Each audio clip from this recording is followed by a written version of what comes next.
Welcome to Dynamic Media Design. My name's Martin Potter. In this course, we'll start to explore the world of motion graphics. We'll look at how text and image move and combine to tell a story on screen. Motion graphics combines print-based graphic design with the moving image on screens. It's got elements of animation, of filmmaking, and of storytelling. But at its heart, it's about clear visual communication underpinned by a great concept, good storytelling, and high production values. Dynamic, in this context of dynamic media, has a couple of key definitions. So dynamic means something that's characterised by constant activity. It's always moving. Dynamic also means something that's full of energy and new ideas. Both definitions of dynamic are important to keep in mind as we learn about designing media using images, graphics, text and animation and a wide variety of other material that can communicate and engage audiences. So remember, from the first definition, dynamic media is always moving. And I don't just mean media moving around on screen, but something that is a constantly evolving field.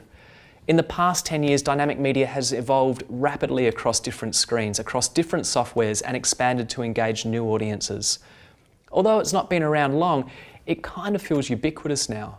We see it online, on TV, at the cinema, on buildings, on our mobile phones, on screens just about everywhere. Motion graphics are used in games, for TV shows, music videos, TV commercials, dodgy GIFs online, and numerous other applications.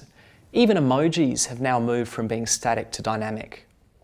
Obviously, this dynamism across many media means that a motion graphics artist, a dynamic media designer, needs to learn software to express themselves, much in the same way that a painter needs to learn to use brushes and a carpenter needs to learn to use a hammer. You're going to need to learn some software. So part of this course, we'll be learning a key piece of software, which is a foundation on which you'll build your own dynamic media, and that software is Adobe After Effects. We expect that you're already going to have a good understanding of Adobe Photoshop. If you don't, it's best to get up to speed in weeks 1 and 2 using the Introduction to Photoshop tutorials on lynda.com. Some people might also find learning Adobe Premiere is useful as well, and we've put together an hour of lynda.com tutorials to support this.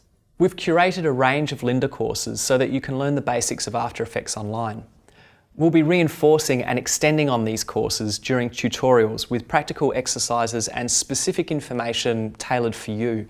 However, the Lynda courses are the foundation for learning After Effects basics in this course, and we expect that you'll complete these assigned lessons. We've also put together hands-on practical tutorials, templates and resources like texture libraries and free fonts that are going to help you to learn through doing, as well as giving you access to some good resources that you can continue creating your own dynamic media beyond the scope of this course. This course is more about just learning software though. As I said, it's about storytelling, visual communication, art and critical thinking. So whilst the software training plays a role in what we do, it's not our primary focus. And so this is why we've pointed you in the direction of the Lynda tutorials so you can extend your software skills in particular directions as you begin to find out what interests you. And the tutorials are the place where you get to have the practical feedback as well as learning the hands-on software skills. So this brings us to the second definition of dynamic. In order for this constant activity and movement to be sustained, dynamic media must be full of energy and ideas.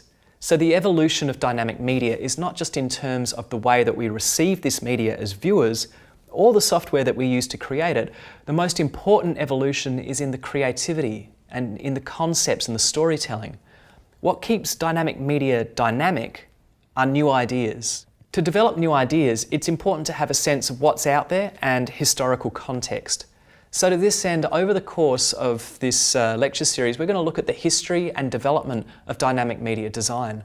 We'll explore some of the theories and ideas that underpin it. And we'll also look at some case studies so that you can see the thinking and the practice of experienced artists in their process of using software to create dynamic media.